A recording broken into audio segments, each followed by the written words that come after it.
Second race of another triple header, and Formula One makes its way to Monaco. One of the most unique tracks we have on our calendar year that brings plenty of different updates and revisions to all of the teams, because this track requires as much downforce and really bolting up the car as much as possible, because drag is not very important here and it's all about balance, and the driver makes the difference. So we're going to take a look at pretty much all the teams, the rear wings they've brought, front wings they've brought, and a certain man has finally shown himself wearing the green colors here with the team in Monaco. We're going to talk about that team a lot because they did bring a lot of updates in Imola that I want to cover. And really, it's probably going to be a very chaotic weekend with a 2-stop and every team pretty much being in the mix for a crazy position considering how this track is. Real quickly, wanted to thank you guys for the support. Amazing per usual. You guys really make my day. And truly, thank you for putting me in the position that I am. If you're new here, please go ahead and subscribe.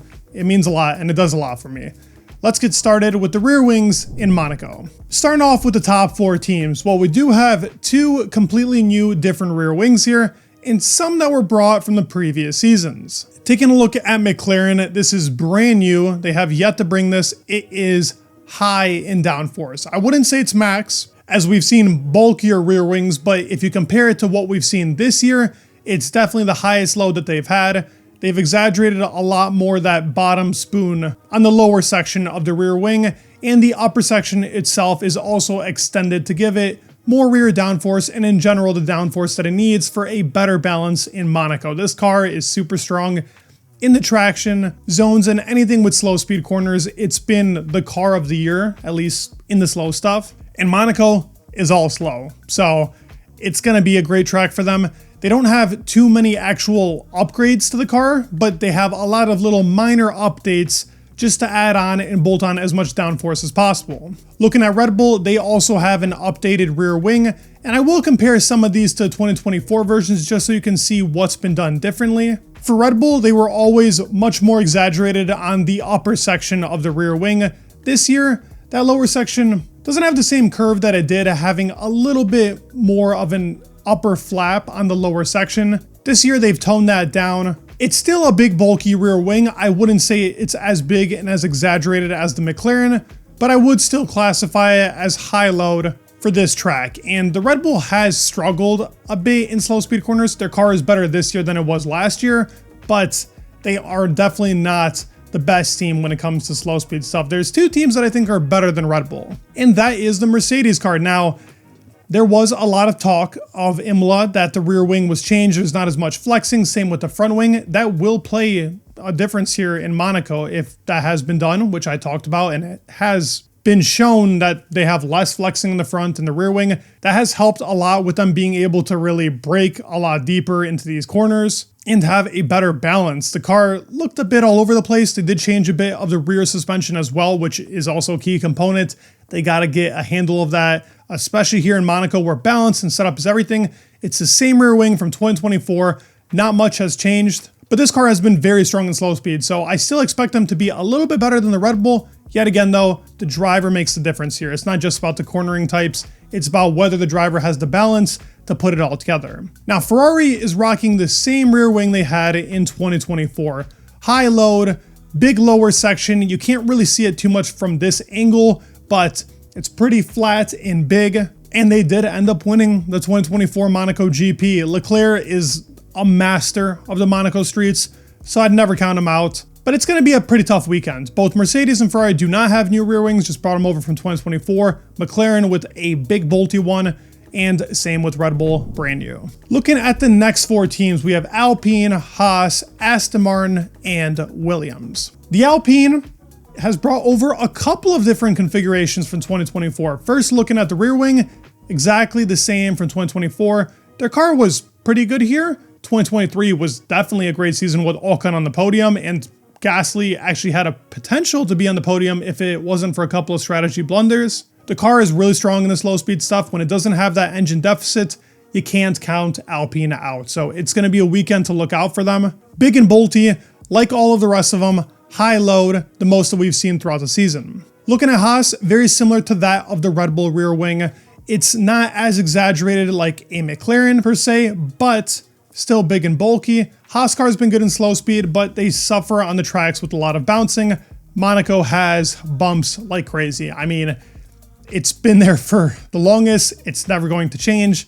It's kind of the beauty of Monaco. Looking at Aston Martin, it's tough to tell whether this rear wing was from 2024 or it's a little bit revised and it's a new one in 2025. It's a barn door per usual. They've been running a lot of rear downforce because the rear suspension of the car has been lacking on all these Mercedes powered cars that do take the suspension of Mercedes. And while the Williams has done it best, they still suffer in the rear of the car when it comes to degradation. So that's why we see bigger rear wings on these Mercedes powered cars. The Williams has definitely a big bolty one, and it is brand new Monaco specific, which is something we didn't see from Williams very long. The biggest change that I can tell here, what makes the difference from 24 to 25, is on the lower section going towards the rear corner. You can see that little angle they've put on the rear wing. Everybody's here bolted with high downforce. That was expected. We're gonna look at the front wings, but first I wanna talk about Aston Martin because I promised it to you guys. The car brought some big updates. It was pretty quick actually in the slow speed stuff in Imola, which is very promising. And the team principal over there, Andy Cowell, has talked about it actually gaining speed in each corner type, which is something that the AMR 25 has not had. They have changed the side pod. They've reprofiled it, which in unison is going to change the way that the flow is going over that overbite they have on the side pod, but as well on the undercut and the G line of the car. They did also change that floor edge wing on the bottom. Very hard to tell from this angle, but you can see where those metal connectors are that there is a shift and change. But the biggest and most important stuff was on the underbody of the car. We're obviously not going to see this, but we can see the diffuser change that they've made, which they did shape the keel and they altered it quite considerably. It's more traditional and sloping. Red Bull kind of introduced this rubber style lower section last year in Baku. Even they reverted back to this more traditional sloping transition. And it seems to be that a lot of teams are altering between either the normal traditional or the one that's a bit flatlined. It depends on how the floor is working in unison with the rear of your car. Now, a small alteration that just helps with flow over the car, it's not really something that's going to be a game changer, but they did it anyways, is changing the little fin they had on the halo. And with that, the car looked more compliant, still understeery as hell, but less than it was before. This possibly could be going with Alonso's driving style as well, why the car is understeery, but it's hard to turn in a car. And with the rear slipping out, the balance on the car is just all over the place, but it's better. We're hoping for a good weekend. Like I said, we get our first pictures of Adrian Newey here, who has brought his trusty notebook. He's going to be putting down notes. He's had a couple of lunch break meetings with the guys talking about the AMR 25.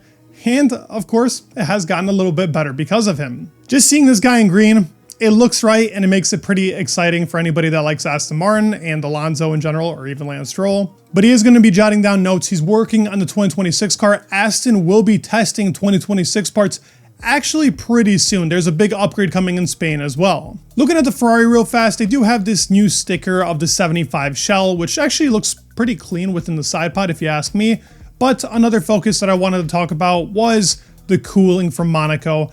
Typically hot, cooling is very important here, and we will definitely see a decent amount of cooling gills here in Monaco. Every front wing is going to pretty much have this little lip that's added on the upper flap of all these front wings to give it just that little bit of downforce. Looking at it here on the Ferrari, it's going to be bolted on to every single car because, as I said, drag is not that important here. It's all about balance and setup.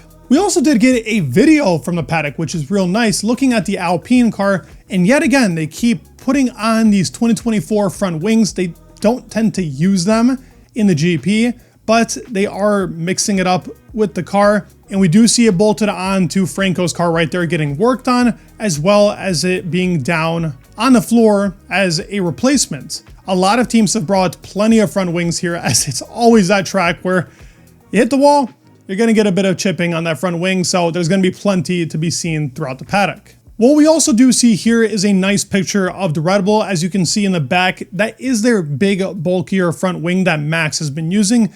In Imola, funny enough, Yuki actually ended up using the previous iteration of front wing. But in Monaco, we're going to see them bolt on as much downforce as possible. I feel like I'm repeating myself so much with this, but truly, that's what Monaco is all about. And this shot also gives you a great look at the floor fencing of the RB21. it's been kept pretty similar even with all these floor alterations from Miami and even Bahrain and previous seasons.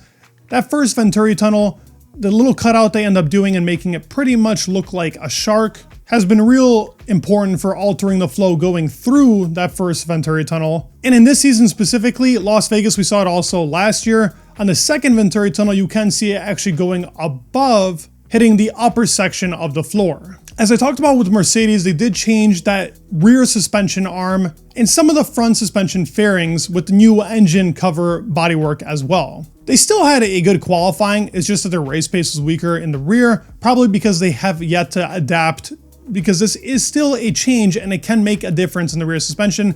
It's been the problem for this team from the start of the regulations to now. Rear suspension has never been great for them. We can even see on the McLaren car, which has brought a new livery, I actually prefer the car to look like this. I think the previous car, to me, isn't great. I think it looks much better like this. The livery actually looks good. They also have brought a little bit of a different cooling setup on their engine cover. We have yet to see it like this. And you can see how flat and how big that rear wing is on the McLaren. One of the most downforce heavy rear wings on the grid right now. I'm really excited for Monaco. I know a lot of people don't feel that way, but it should be a pretty chaotic and fun weekend. I'd love to hear your thoughts down in the comments below. Please leave a like, subscribe. It would mean the world, and peace.